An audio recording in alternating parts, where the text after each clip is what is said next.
प्रिय विद्यार्थियों, आज हम कोऑर्डिनेट ज्योमेट्री का अध्ययन करेंगे। इससे संबंधित कुछ प्रश्न पूछेंगे और इसके बारे में समझेंगे कि कोऑर्डिनेट ज्योमेट्री क्या है। देखिए, कोऑर्डिनेट ज्योमेट्री में सबसे पहला टॉपिक बनता है बिटवीन डिस्टेंस, यानी बिटवीन डिस्टेंस कैसे निकाली जाती है। यानी डबल पॉइंट होते हैं, पॉइंट ए है, पॉइंट बी है। यदि ए पॉइंट का पहला जो पॉइंट माना जाता है इसे कहते हैं x1 और इसे कहेंगे y1, और इसका दूसरा पॉइंट होता है x2 और ये कहलाता है y2। अब इन दोनों के बीच की जब डिस्टेंस निकालनी होती है, यानी दूरी निकालनी होती है, डिस्टेंस निकालनी होती है, तो डिस्टेंस इक्वल जो होता है वो माना जाता है x1 माइनस x2 का वर्ग प्लस y1 माइनस y2 का वर्ग, y1 माइनस y2 का वर्ग। इस तरीक़ा से इस फॉर्मूले के आधार पर हम ज्योमेट्री में डिस्टेंस निकाल सकते हैं। जैसे कि आपने देखा कि यहाँ कुछ क्वेश्चंस एग्जाम्पल के तौर पर लिए गए हैं, जिससे कि आप लोगों को ये अच्छी तरह समझ आ सकें। मान लीजिए इसमें लिखा है find the distance between the following pair on the point. दिए गए पॉइंट के बीच की डिस्टेंस ज्ञात कीजिए, यानी बीच की दूरी ज्ञात कीजिए। तो देखिए, पहला क्वेश्चन है जैसे 2, 3 और इसको 4 और 1। तो आपको करना क्या है, इसे x1 ले लें, इसे y1 ले दें, इसे x2 ले लें, इसे y2 ले लें। अब आप अच्छी तरह समझ गए होंगे कि ये x1 है, ये y1 है, ये x2 है, ये y2 है। अब इसके बीच की डिस्टेंस निकालनी है, डिस्टेंस। तो डिस्टेंस का फॉर्मूला भी हमने आपको बताया कि फॉर्मूला होता है x1 माइनस x2 का square plus y1 minus y2 का स्क्वायर। तो देखिए, वैल्यू आप यहाँ से पुट करें। x1 के स्थान पर क्या लिखा है 2, तो आप x1 के स्थान पर 2 लिख दें। x2 के स्थान पर कितना लिखा है 3, तो यहाँ 3 लिख दें, और बीच में क्या है माइनस, तो माइनस लिखें, तो उसका भी क्या कर दें, वर्क कर दें। इसी तरीक़ा से यहाँ देखिए y1 की वैल्यू कितनी है 3, y2 की वैल्यू कितनी है 1, तो आप 3 माइनस 1 का भी क्या कर दें, स्क्वायर कर दें। देखिए, यहाँ x1 की वैल्यू कितनी थी 2 और x2 की वैल्यू कितनी थी 4, तो x2 की वैल्यू हमारी क्या है 4 है। अब देखिए, इन्हें घटा दें, 4 में से 2 गया तो 2 आया, तो 2 का स्क्वायर हो गया, और 3 में से 1 गया तो 2 आया, तो 2 का स्क्वायर हुआ। तो 2 का जो स्क्वायर होता है ये 4 होता है। 2 का स्क्वायर जो होता है ये 4 होता है। आप जानते हैं स्क्वायर क्या होता है, क्योंकि 2 दूनी 4। अब इस तरीक़ा से इनको प्लस किया तो ये क्या हो गया 8। 8 को आप लिख सकते थे 4 गुणा 2, तो 4 का स्क्वायर रूट यानी 4 का वर्गमूल होता है 2, और ये आ गया √2। तो इस तरीक़ा से हम बीच की डिस्टेंस निकाल सकते हैं। तो मैं ऐसा करता हूँ कि बीच की डिस्टेंस निकालना आप लोगों सभी को समझ आया होगा।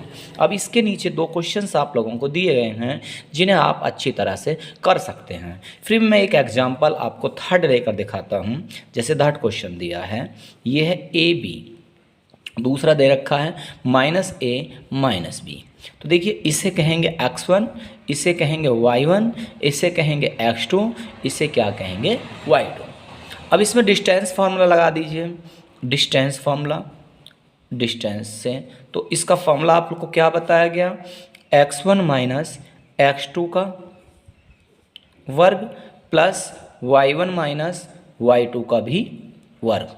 तो देखिए, x1 की वैल्यू क्या है, यानी a, x2 की वैल्यू क्या है -a, तो माइनस माइनस क्या होता है प्लस a का भी क्या हुआ वर्ग। ऐसे ही y1 की वैल्यू क्या है b, y2 की वैल्यू क्या है b, लेकिन वो माइनस में थी और माइनस बीच में दिया है, तो माइनस माइनस क्या हुआ प्लस का वर्ग। अब देखो, a और a दोनों मिलाएंगे तो 2a का वर्ग हो गया, b और b मिलाएंगे तो 2b का वर्ग हो गया। अब इनका हम वर्ग करते हैं, तो आप जानते हैं 2a का जो वर्ग होता है वो यहीं लिख देता हूँ बेटा, 2a का वर्ग 2 दूनी 4, 4a स्क्वायर हो गया, और 2b का वर्ग 4b स्क्वायर हो गया।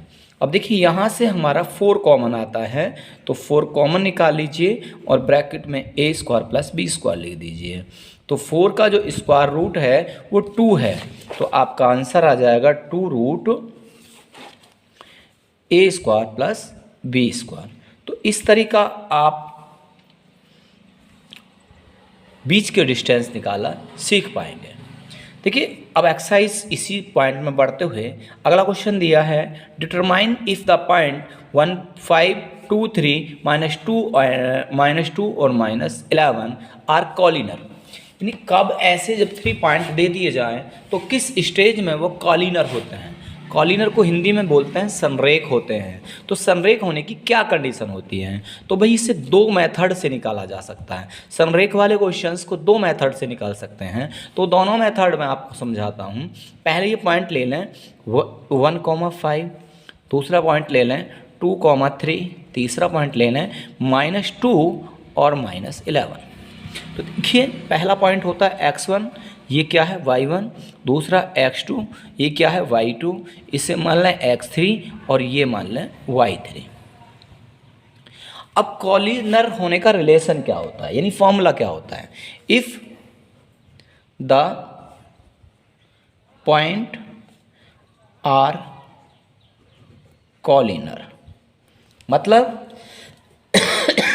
यदि बिंदु संरेख हैं, यदि बिंदु संरेख हैं, तो देखिए संरेख होने पर या कॉलिनर होने पर कंडीशन होती है कि x1 y2 minus y3 plus x2 y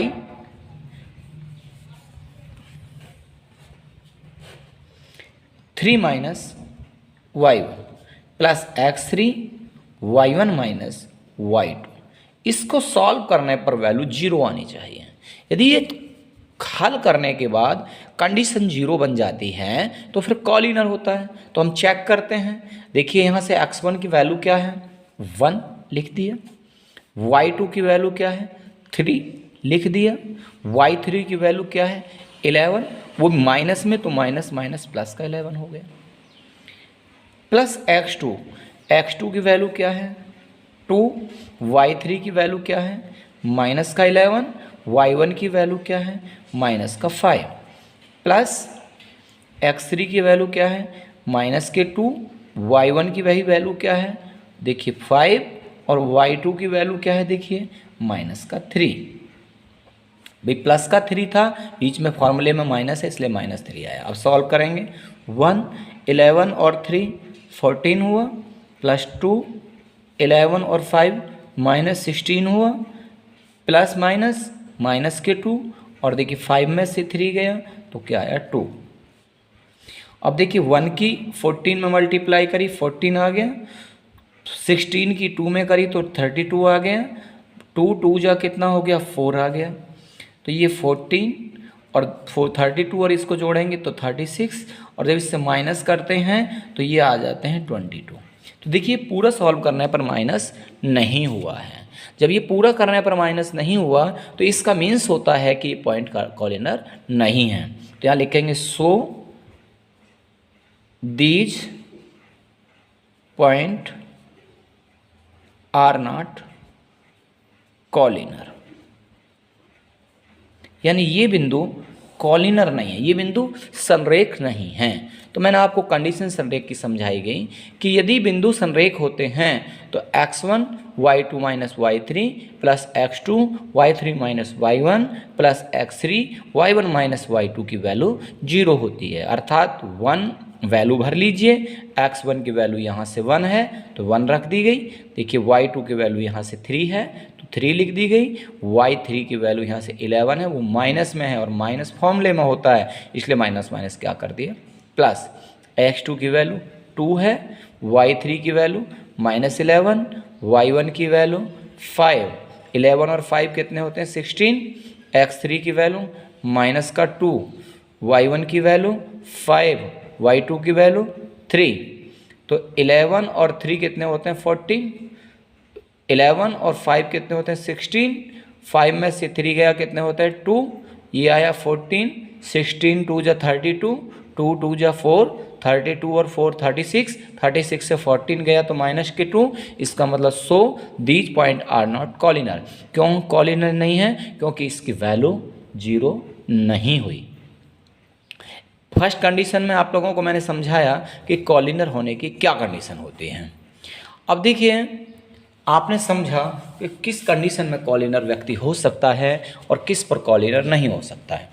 आगे दिया है अगला क्वेश्चन हम लेकर चलते हैं। Fourth, check whether 5 - 2 6, 4 7 - 2 are the vertex of isosceles triangle. Isosceles का मतलब होता है जिसकी टू साइड्स सेम होती हैं, उसे आइसोस्केलर ट्रायंगल कहते हैं। जैसे मान लीजिए ये कोई ट्रायंगल है, मान लो ये ट्रायंगल है, इसके 3 पॉइंट हैं ए बी सी। अब ए के पॉइंट हम मान लो ये दिए हुए हैं 5, -2। बी के पॉइंट हमें कितने दिए गए हैं 6, 4। और सी के पॉइंट हमें क्या दे दिए गए हैं 7, -2। अभी 3 पॉइंट हम लोगों को दे रखे हैं, लेकिन ये किस कंडीशन में आइसोस्केलर ट्रायंगल बनाएंगे। तो देखिए इस आइसोस्केलस ट्रायंगल्स हम केवल तभी बना सकते हैं जिस समय ए बी की डिस्टेंस और बी सी की डिस्टेंस आपस में समान हो, इक्वल हो। यदि दोनों डिस्टेंस आपस में समान है तो वो आइसोस्केलस ट्रायंगल है। यदि इनमें से 3 साइड दे रखी हैं ए बी बी सी सी है, इनमें से कोई भी 2 साइड बराबर हों तो उस कंडीशन में वो आइसोस्केलस ट्रायंगल होता है। तो आप कर सकते हैं। सबसे पहले हम कौन सी डिस्टेंस निकालेंगे ए और बी। अब हम सबसे पहले ए बी निकालेंगे। फॉर्मूला आपको बताया गया ए बी का क्या होता है x1 - x2 का स्क्वायर प्लस y1 - y2 का भी स्क्वायर। अब देखिए ए और बी निकाल रहे हैं तो ए के पॉइंट लिख लीजिए 5, -2 और बी के पॉइंट लिख लीजिए 6, 4 और इसको x1 और y1 कह दीजिए, इसको x2 और y2 कह दीजिए। अब आपके पास चारों वैल्यू हो गई, x1 ये है, y1 ये है, x2 ये है, y2 ये है। और इस वैल्यू को भरना शुरू करिए। देखिए x1 की वैल्यू क्या थी 5, x2 की वैल्यू क्या है 6, तो 5 - 6 का स्क्वायर हुआ। ऐसी y1 की वैल्यू क्या है -2, y2 की वैल्यू क्या है 4, तो -4 इसका स्क्वायर कीजिए। अब देखिए इसका करते हैं तो 5 में से 6 गया 1, तो -1 का स्क्वायर हो गया। 4 और 2 और 4 -6 का स्क्वायर हो गया। देखिए आगे सॉल्व करें, -1 का वर्ग, माइनस में माइनस की 1 की गुणा करें तो 1 आता है। 6 का स्क्वायर 36 होता है।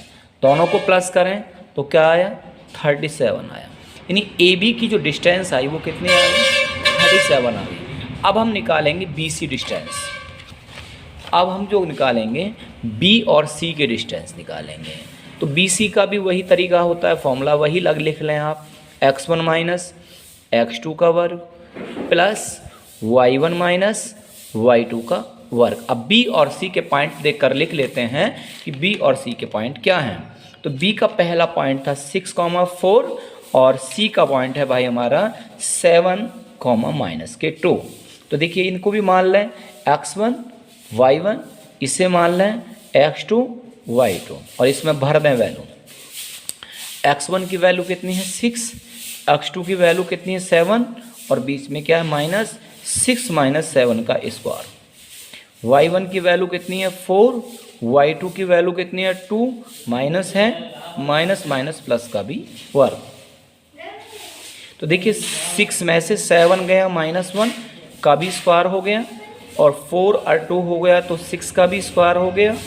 अब आपने देखा -1 का वर्ग 1 होता है, 6 का वर्ग 36 होता है।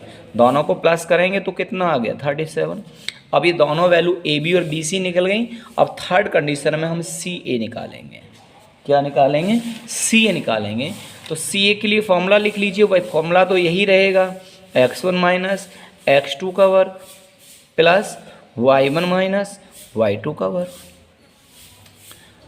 अब देखिए सी का पॉइंट ले लीजिए। तो सी के पॉइंट आपको यहाँ पता है 7, -2 हैं और ए के पॉइंट ले लीजिए और ए के पॉइंट आपको पता है 5, -2 हैं। तो ये x1, ये y1, ये x2, ये y। अब देखिए x1 की वैल्यू यहाँ से 7 है, x2 की वैल्यू यहाँ से 5 है, तो 7 - 5 का स्क्वायर हो गया। y1 की वैल्यू यहाँ से -2 है, y2 की वैल्यू माइनस माइनस प्लस के 2 है।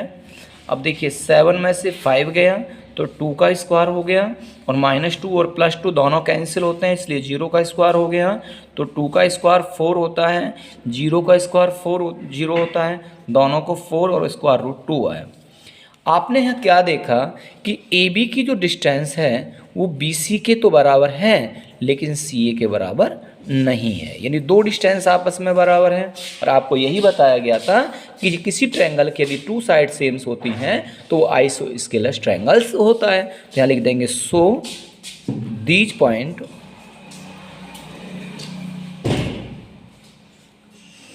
Are coordinate of isosceles triangle. किसके? Isosceles triangle.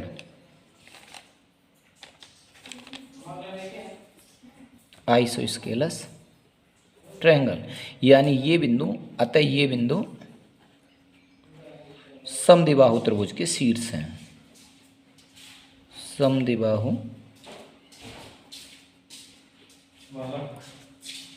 त्रिभुज के शीर्ष हैं।